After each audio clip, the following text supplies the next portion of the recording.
Hello everyone. I hope you all are doing well. So finally we have reached the last part of this chapter, that is part 7. In this part we'll be discussing the preparation for career in fabric and apparel designing. So let's start with the chapter. जीविका के लिए तैयारी। जीविका के लिए तैयारी करने से पहले आपको ये पता होना चाहिए कि ये जो फील्ड है फैब्रिक एंड अपैरल साइंस, ये बहुत वास्ट फील्ड है। ये फील्ड जो है सिर्फ कपड़ों को लेके, परिधान को लेके, या जो कपड़े हम डेली बेसिस पे इस्तेमाल करते हैं, चाहे चादरों की फॉर्म में करें, चाहे पर्दे की फॉर्म में करें, या दूसरी एक्सेसरीज़ जैसे पिलो कवर्स वगैरह होते हैं इनकी फॉर्म में करें, सिर्फ वहीं तक सीमित नहीं है। फैब्रिक एंड अपैरल साइंस में और भी बहुत सारी चीज़ें या बहुत सारी जानकारियाँ हमें प्राप्त होती है, जो कि हमें बहुत अलग अलग प्रकार के जो है जीविका के अवसर प्राप्त कराने में मदद करती हैं।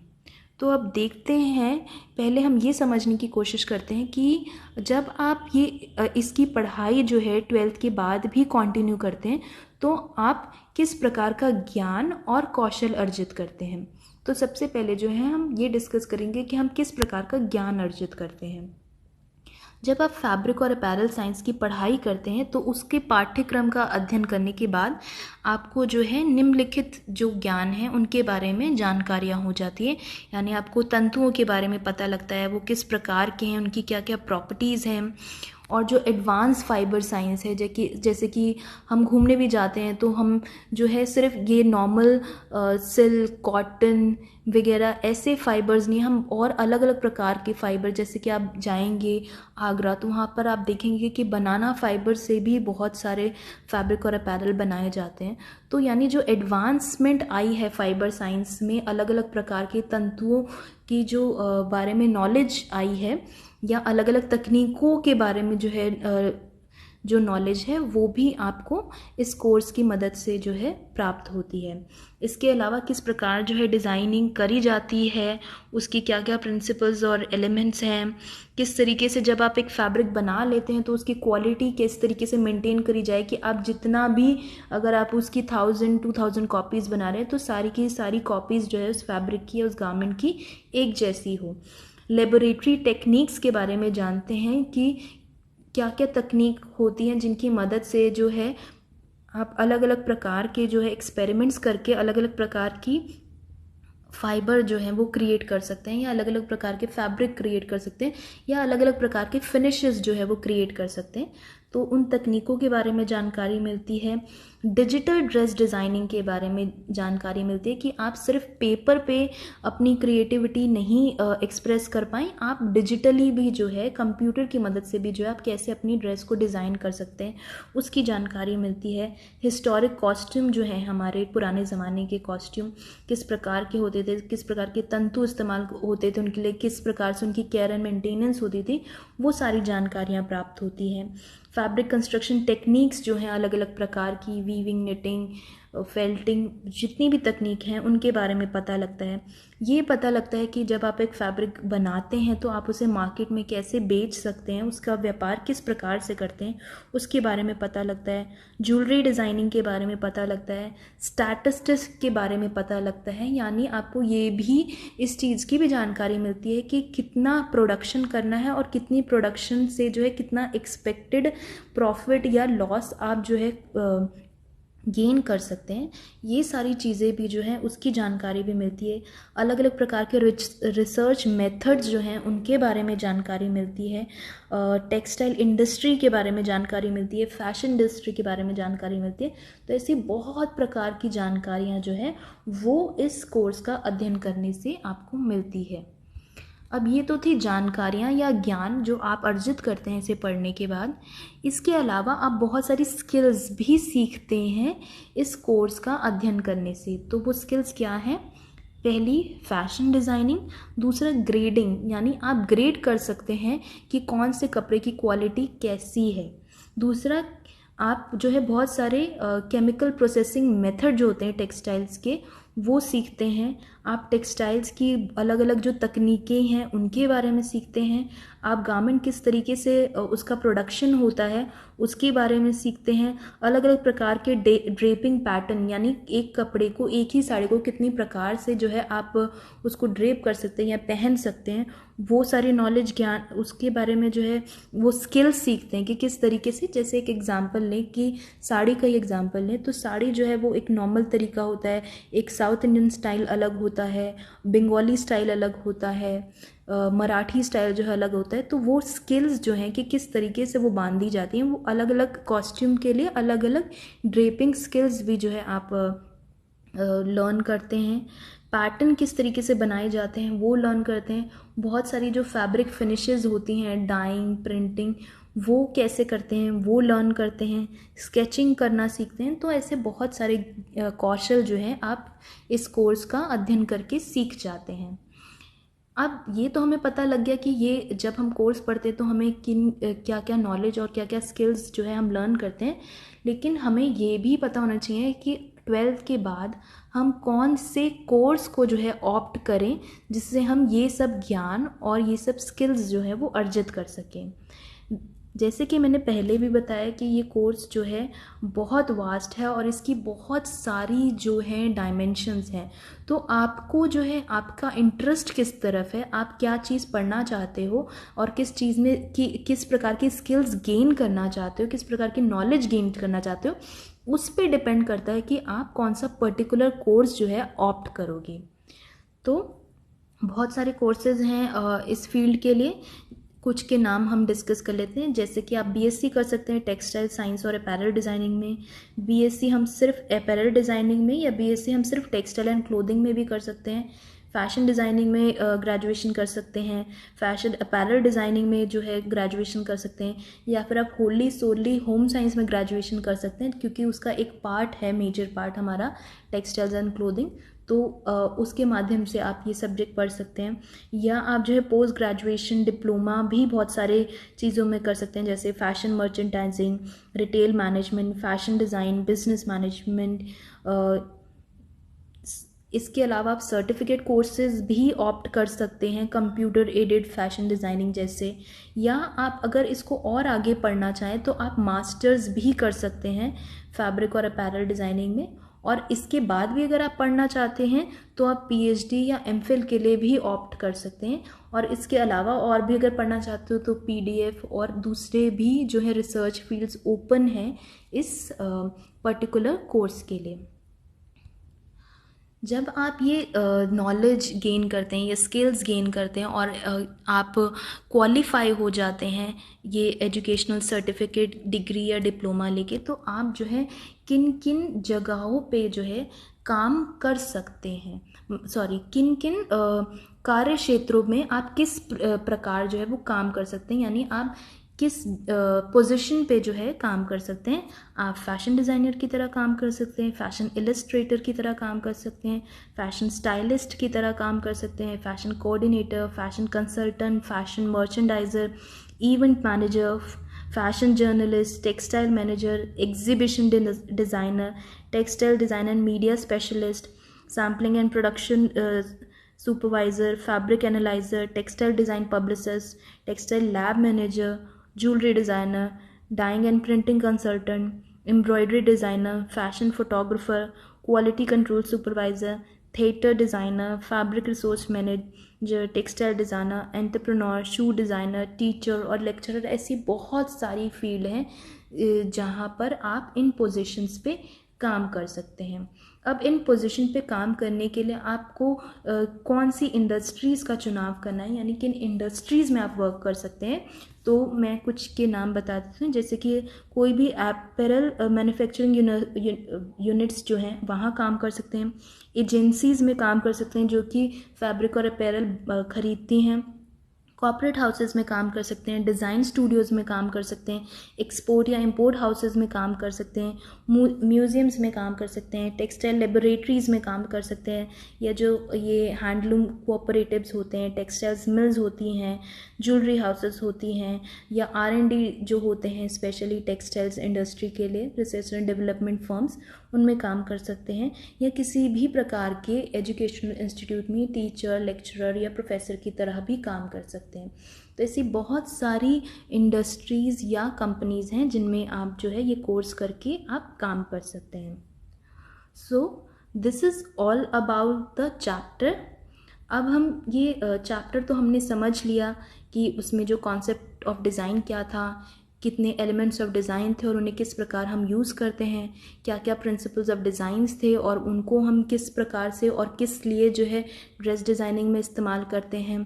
अगर हमें इसी फील्ड में करियर बनाना हो तो हमें क्या नॉलेज चाहिए, क्या स्किल्स चाहिए और किस चीज़ की पढ़ाई करके हम जो है ये नॉलेज स्किल गेन कर सकते हैं, और ये नॉलेज और स्किल गेन करने के बाद हम किन किन एरिया में या किन किन कार्य क्षेत्रों में काम कर सकते हैं, ये सब जो है हमने इस चैप्टर में डिस्कस करा। अब जो है हम मैंने कुछ असाइनमेंट क्वेश्चंस आपके लिए बनाए हैं, तो प्लीज़ आप उन क्वेश्चंस को थॉरली पढ़ें और करने की कोशिश करें। फर्स्ट पार्ट में मैंने 1 मार्कर क्वेश्चंस बनाए हैं which consist of filling the blanks, ठीक है। और उसमें ऑब्जेक्टिव टाइप भी क्वेश्चन है जिसमें मल्टीपल चॉइसेस दी हुई हैं और आपको एक करेक्ट चॉइस जो है वो चूज़ करनी है।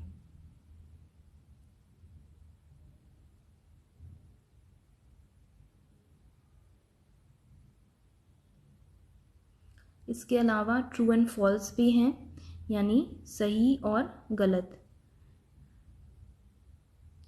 इसके अलावा 1 मार्कर क्वेश्चंस भी जो है इंक्लूड करे गए हैं जिनका आप 20 to 30 वर्ड्स के सेंटेंसेस में आंसर्स दे सकते हैं। इसके अलावा सेकेंड 2 मार्कर क्वेश्चंस भी हैं, ठीक है। 3 मार्कर क्वेश्चंस भी हैं। 3 मार्कर क्वेश्चन ज़्यादातर एप्लीकेशन बेस्ड क्वेश्चन हैं।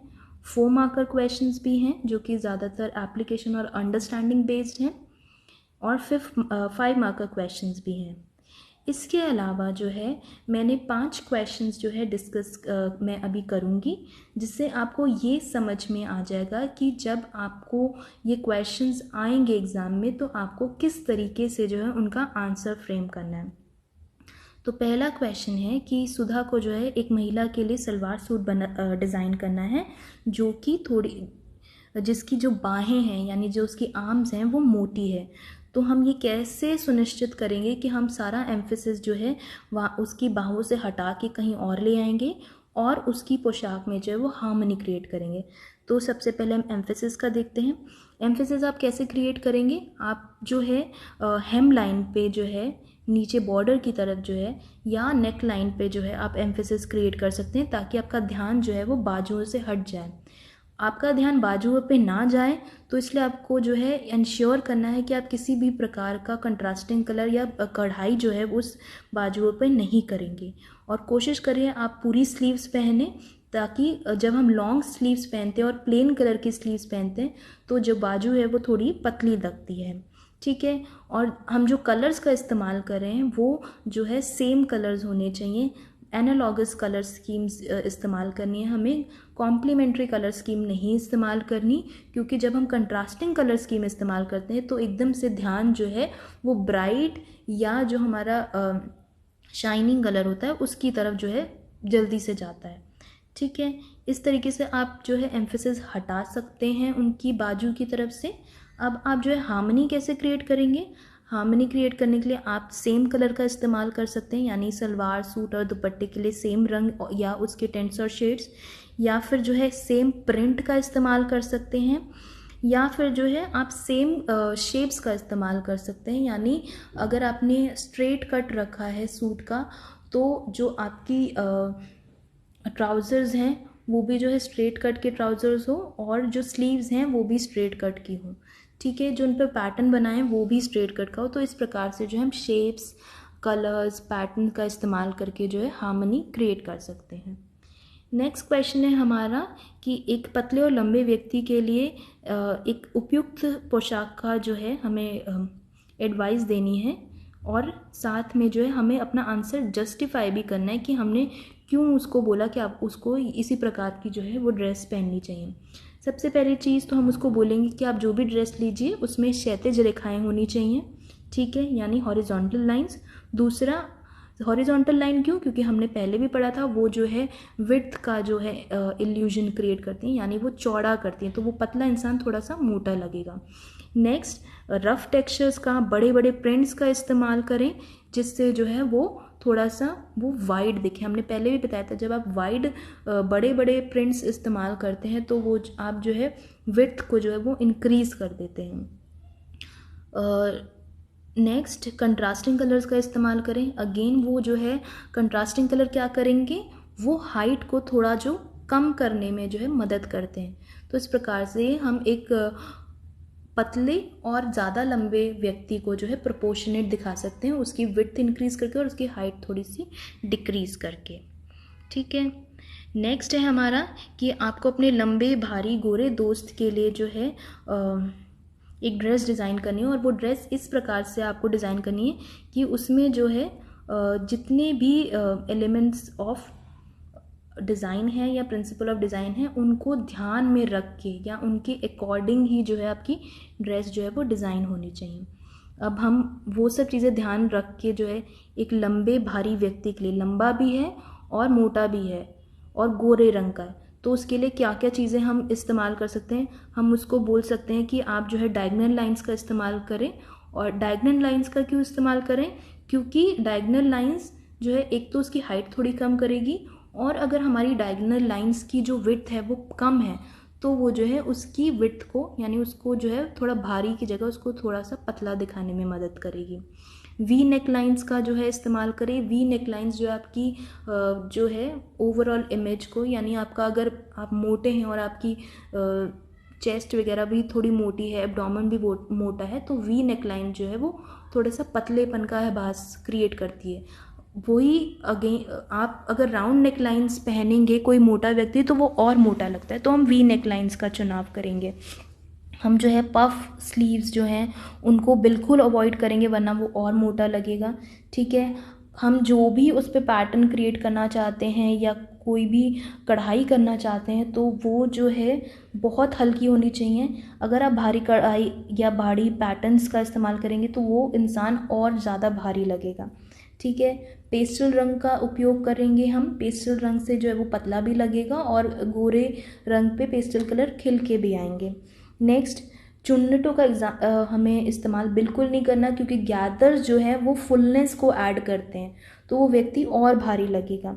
ठीक है। छोटे प्रिंट्स का इस्तेमाल करना है। कपड़ा ऐसा होना चाहिए कि वो ज़्यादा टाइट भी ना हो और ना ही ज़्यादा ढीला हो, क्योंकि अगर वो टाइट होगा तो वो उसकी बॉडी शेप रिवील करेगा, वो ज़्यादा ढीला होगा तो वो और ज़्यादा मोटा लगेगा। तो जो है हल्का सा ढीला होना चाहिए वो कपड़ा। नेक्स्ट, मुलायम बनावट यानी सॉफ्ट टेक्सचर वाले जो है फैब्रिक का इस्तेमाल करना है कपड़े को डिज़ाइन करने के लिए, ताकि जो है, क्योंकि अगर हम हैवी बल्कि टेक्सचर इस्तेमाल करेंगे तो वो अगेन और वेट ऐड करेंगे। तो इस प्रकार से जो है हम उस व्यक्ति के लिए ड्रेस डिज़ाइन कर सकते हैं। नेक्स्ट है 2 तरीक़ों का सुझाव दें जिससे कि आप एक किशोरी लड़की के लिए पोशाक में दबाव ला सकें। यानी एक एडोलेसेंट गर्ल है, उसकी ड्रेस में जो है आपको एम्फेसिस क्रिएट करना है, तो आप किस प्रकार से एम्फेसिस क्रिएट कर सकते हैं। आप जो है एम्ब्रॉयडरी, मोटिव्स, पैचवर्क्स, फ्रिल्स, बटन्स, इन सब का इस्तेमाल करके जो है किसी पर्टिकुलर एरिया पे एम्फेसिस क्रिएट कर सकते हैं, या फिर कंट्रास्टिंग कलर्स का इस्तेमाल करके जो है आप एम्फेसिस क्रिएट कर सकते हैं।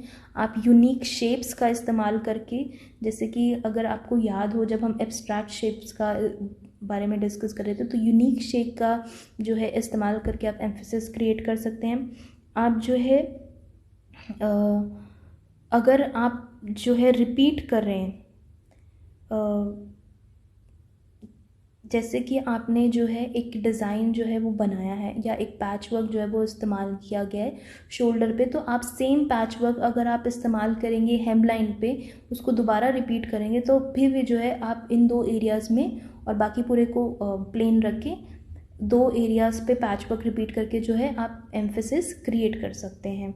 या इसके अलावा और भी कोई भी एग्जाम्पल जो आपको समझ में आता है जिसमें आप कलर, लाइंस, शेप, टेक्सचर का इस्तेमाल करके एम्फेसिस क्रिएट करना चाहते हैं तो आप वो एग्जाम्पल्स भी जो हैं इसमें लिख सकते हैं।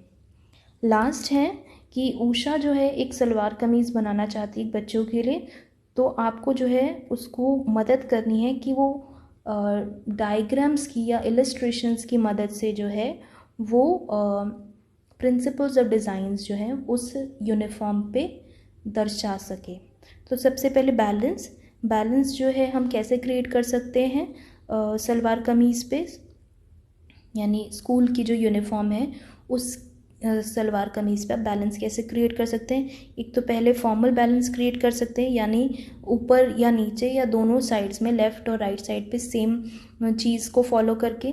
दूसरा हम इनफॉर्मल कर सकते हैं। इनफॉर्मल के लिए हम क्या कर सकते हैं कि हम जो है एक साइड पे जो है वो कोई भी मोटिव या पॉकेट बना सकते हैं और दूसरी साइड पे जो है हम स्कूल का लोगो जो है वो बना के जो है इनफॉर्मल बैलेंस क्रिएट कर सकते हैं। ठीक है। रिदम कैसे क्रिएट कर सकते हैं, हम बार बार पाइपिंग या मोटिव्स का इस्तेमाल करके जो है रिदम क्रिएट कर सकते हैं, या किसी प्रिंट को रिपीट करके जो है रिदम क्रिएट कर सकते हैं, या हम जो स्लीव्स हैं उसे पफ स्लीव्स बना के रेडिएशन की मदद से रिदम क्रिएट कर सकते हैं, या हम कलर्स को जो है उसको ग्रेडेशन ऑफ कलर्स जो है वो इस्तेमाल करके रिदम क्रिएट कर सकते हैं, या जो है हम स्कर्ट एरिया पे जो है ये जो टक्स होते हैं उसकी मदद से जो है हम रिदम क्रिएट कर सकते हैं। इसके अलावा हार्मनी आप कैसे क्रिएट करेंगे, अगेन सलवार दुपट्टा और कमीज़ में मैचिंग कलर का इस्तेमाल करके या मैचिंग टेक्सचर का इस्तेमाल करके जो है आप हार्मनी क्रिएट कर सकते हैं। या फिर जो है आप किसी भी डिज़ाइन को पूरे कपड़े पे रिपीट करके, यानी बाजुओं पे पाइपिंग हो गई, गले पे पाइपिंग हो गई, हेमलाइन पे पाइपिंग हो गई, नीचे पोंचे पे पाइपिंग हो गई, तो एक चीज़ को जो है वो बार बार रिपीट करके जो है हार्मनी हम क्रिएट कर सकते हैं पूरी ड्रेस में। ठीक है। आप प्रोपोर्शन कैसे क्रिएट कर सकते हैं, प्रोपोर्शन जो है हम साइजेस को ध्यान में रखें, यानी कुर्ते का साइज़ जो है वो सलवार के साइज़ के अकॉर्डिंग होना चाहिए। कुर्ता ना ज़्यादा छोटा होना चाहिए ना ज़्यादा लंबा होना चाहिए, या अगर आप पॉकेट का इस्तेमाल कर रहे हैं तो वो पॉकेट जो है वो प्रोपोर्शनेट साइज़ की होनी चाहिए। ठीक है। इस प्रकार से हम प्रोपोर्शन क्रिएट कर सकते हैं। एम्फेसिस कैसे क्रिएट कर सकते हैं, एम्फेसिस क्रिएट करने के लिए आप पूरा कपड़ा जो है प्लेन रखिए और कमीज़ पे आप स्कूल का लोगो बना दीजिए, तो आप जो है एम्फेसिस उस प्रकार से क्रिएट कर सकते हैं। या आप पूरा कपड़ा प्लेन रख के नेक लाइन पे कोई एम्ब्रॉयडरी या पाइपिंग या कंट्रास्टिंग कलर का इस्तेमाल करके जो है आप एम्फेसिस क्रिएट कर सकते हैं। तो इस प्रकार से जो है सारे प्रिंसिपल्स ऑफ डिज़ाइन जो है वो हम किसी भी कपड़े में ला सकते हैं। आपको यही चीज़ें जो आप जो एग्जांपल्स यूज़ करेंगे वो एग्जांपल जो है आपको इलस्ट्रेट करके भी बनाना है। या तो आप एक यूनिफॉर्म बना के जो है उसको इलस्ट्रेट कर सकते हैं, और अगर आपकी ड्राइंग अच्छी नहीं है तो आप एक रेक्टेंगल या स्क्वायर बनाएं और उस स्क्वायर में जो है आप जहाँ पे जो चीज़ जैसे दर्शाना चाहते हैं उसकी मदद से जो है आप दर्शा सकते हैं। ठीक है। तो this is all about this chapter. Thank you everyone. Stay blessed, stay happy. I hope we'll meet again with the new chapter. Till then, enjoy and study hard.